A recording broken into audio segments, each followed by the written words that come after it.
નમસ્તે દર્શક મિત્રો, આજે આ નાનકડા વિડીયોમાં આપણે દૂધમાંથી દહીં કેવી રીતે બનાવવું તે શીખીશું. દૂધમાંથી દહીં બનાવવા માટે દૂધને ઉભરાવો આવે તેવું ગરમ કરો.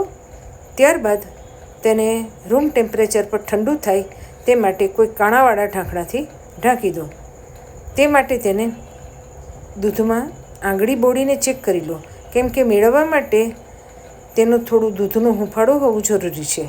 ત્યારબાદ ઉનાળાની સિઝન ચાલતી હોવાથી પ્રમાણમાં મેરવણ તરીકે થોડું ઓછું દહીં લેવાનું, નહીંતર દહીં ખાટું બનશે. ચમચીમાં દહીં લઈ અને બધા દૂધમાં મિક્સ કરી લો સરખી રીતે. ત્યારબાદ તેને 6 થી 7 કલાક માટે ઢાંકીને મૂકી દો. 6 થી 7 કલાક બાદ સરસ મજાનું ઢેફા જેવું દહીં જામીને તૈયાર થઈ જશે. દર્શક મિત્રો, મારો વિડીયો ગમ્યો હોય તો તેને લાઈક કરો, શેર કરો, કમેન્ટ પણ કરો અને મારી ચેનલને સબસ્ક્રાઈબ કરીને મને સહકાર આપવા વિનંતી છે. મારો વિડીયો જોવા બદલ સર્વે દર્શક મિત્રોનો ખૂબ ખૂબ આભાર. નમસ્તે.